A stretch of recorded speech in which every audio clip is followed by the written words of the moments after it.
pulangkan kami Pak Jokowi. Tolong pulangkan kami Pak Jokowi secepatnya. Tolong pulangkan kami segera, Pak.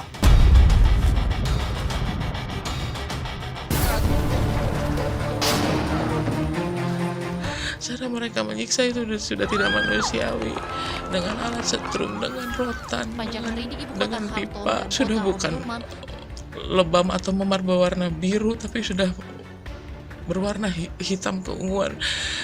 Itu sudah mengerikan.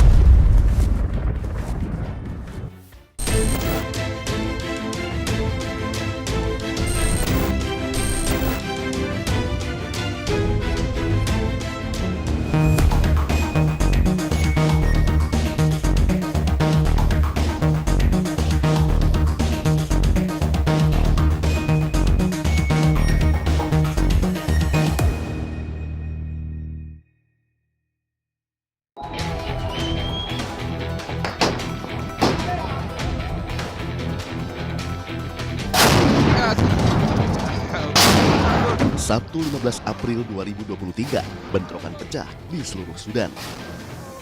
Pertempuran berkecamuk di negeri yang berada di kawasan Afrika Utara tersebut terjadi antara Jenderal Abdel Fattah al-Burhan yang menjadi kepala angkatan bersenjata dengan wakilnya sekaligus pemimpin RSF, Jenderal Mohamed Hamdan Dagalo. Kedua jenderal berebut kekuasaan negara.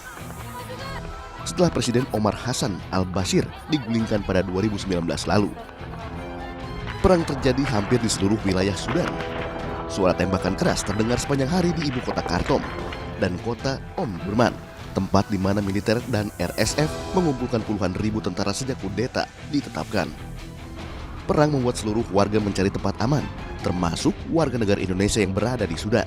Setidaknya terdapat 12 mahasiswa Indonesia yang berlindung di salah satu kamp di selatan ibu kota Sudan, Khartoum. Seorang di antaranya dilaporkan terluka akibat peluru nyasar.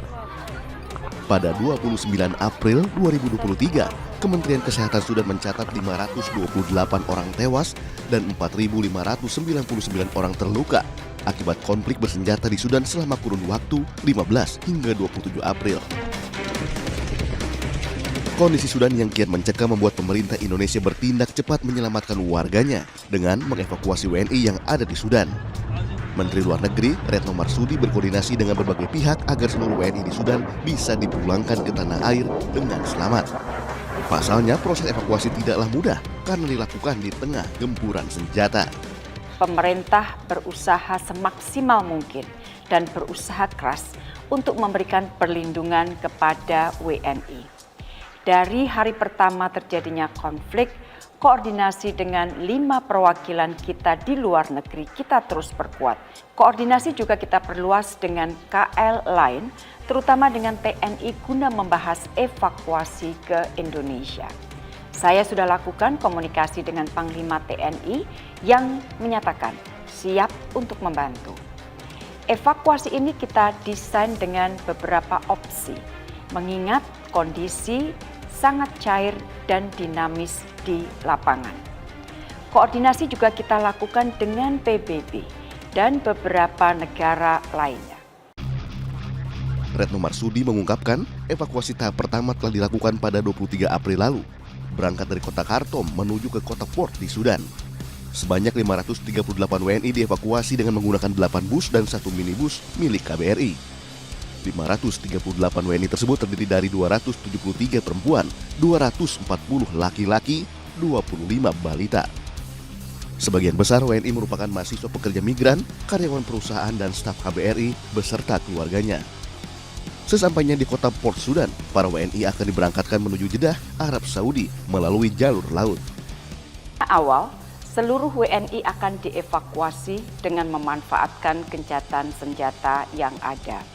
Namun demikian, karena adanya pembatasan bahan bakar untuk bus yang akan mengangkut para WNI dan evakuasi lainnya, maka evakuasi tidak dapat dilakukan dalam satu tahap. Terdapat 289 WNI lainnya yang sebagian besar adalah mahasiswa dan 5 pekerja perusahaan akan dievakuasi pada tahap kedua pada kesempatan pertama. Untuk membantu misi penyelamatan WNI di Sudan, Kementerian Luar Negeri dibantu Tentara Republik Indonesia. Panglima TNI, Laksamana TNI, Yudo Margono, menerjunkan 39 orang prajurit, termasuk pasukan elit, Komando Pasukan Gerak Cepat TNI AU, untuk mengamankan bandara, tempat evakuasi para WNI. Pasukan tersebut menggunakan pesawat terbang menuju Sudan, menjemput WNI dari Khartoum ke Port of Sudan, menuju Jeddah hingga Jakarta.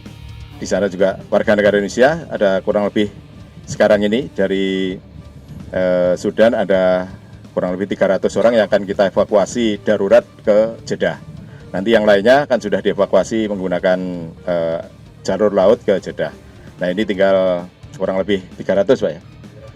291 nanti dari Port Sudan ke Jeddah dulu. Nanti dari Jeddah ke Jakarta baru akan disampaikan lebih lanjut. Rabu 26 April 2023, sebanyak 557 warga negara Indonesia dari Sudan telah tiba di Pelabuhan Jeddah, Arab Saudi. Evakuasi dari Sudan ini menggunakan kapal MV Amanah milik Arab Saudi. Pemerintah Arab Saudi juga memberikan visa masuk serta tinggal sementara sebelum kembali ke negaranya masing-masing. Sementara proses evakuasi tahap kedua sempat mengalami kendala. Dalam tahap tersebut, sebanyak 328 WNI dievakuasi menggunakan 7 bus. Satu di antara bus pengangkut WNI mengalami kecelakaan tunggal dan menyebabkan 3 orang terluka. Bahwa 1 dari 7 bis yang membawa evakuasi tahap kedua mengalami kecelakaan di dekat kota Atbara. Kecelakaan tunggal ini terjadi karena kondisi jalan rusak berat dan pengemudi mengalami kelelahan, sehingga membuat bus terperosok keluar jalur. Kecelakaan ini menyebabkan 3 WNI mengalami luka-luka. 3 WNI tersebut telah dibawa ke rumah sakit di kota Port Sudan dengan ambulans dan saat ini dirawat dan ditangani di rumah sakit. Dalam melakukan evakuasi WNI dari Sudan, pemerintah Indonesia melakukan pola evakuasi estafet. Dimulai dari evakuasi jalan darat menggunakan bus dari Khartoum ke Port Sudan. Dilanjutkan dengan jalur laut menggunakan kapal dari kota Port Sudan ke Jeddah. Dan yang terakhir lewat jalur udara dari Jeddah ke Indonesia.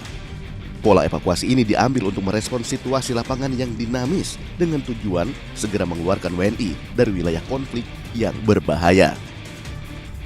Jumat 28 April 2023, setelah melalui proses yang cukup panjang, pemerintah berhasil memulangkan 385 WNI ke tanah air pada evakuasi tahap pertama melalui Bandara Soekarno-Hatta, Tangerang, Banten. Para WNI yang terdiri dari 137 laki-laki, 248 perempuan tersebut disambut oleh Menteri Luar Negeri Retno Marsudi dan Panglima TNI Laksamana Yudo Margono. Misi kita pertama kali waktu itu hari Sabtu, kemudian kebetulan saya tinggal di asrama dan peperangan terjadi di belakang asrama. Nah terus waktu itu pagi hari kita langsung mendengar tembak-tembakan dan bom, kemudian kita harus lari-lari untuk melindungi diri dan diangkut ke tempat yang lebih aman. Untuk sementara waktu, ratusan WNI yang telah berhasil dievakuasi ditempatkan di Asrama Haji Pondok Gede, Jakarta Timur, sebelum dipulangkan ke daerahnya masing-masing. Berdasarkan data Kementerian Luar Negeri per tanggal 2 Mei 2023, total jumlah WNI yang dipulangkan ke Indonesia berjumlah 930 orang. Mereka dipulangkan dalam 4 tahap. Tahap pertama, sebanyak 385 orang tiba pada 28 April 2023 dengan pesawat Garuda Indonesia. Tahap kedua, 363 orang tiba pada 30 April 2023 dengan pesawat Garuda Indonesia. Tahap ketiga, sebanyak 75 orang tiba pada 1 Mei 2023 menggunakan pesawat TNI AU. Sementara 6 WNI mengatur kepulangannya secara mandiri. Dan tahap keempat, 100 orang tiba pada 2 Mei 2023 dengan pesawat Garuda. Mereka semakin berani menyiksa perempuan pun mereka tega. Dia setrum, dia pukul oleh pipa, rambutnya dijambak, dia diseret. Hati nurani kami ingin menolong, tapi kalaupun kami berusaha menolong dia, kami juga bisa celaka karena jumlah mereka lebih banyak.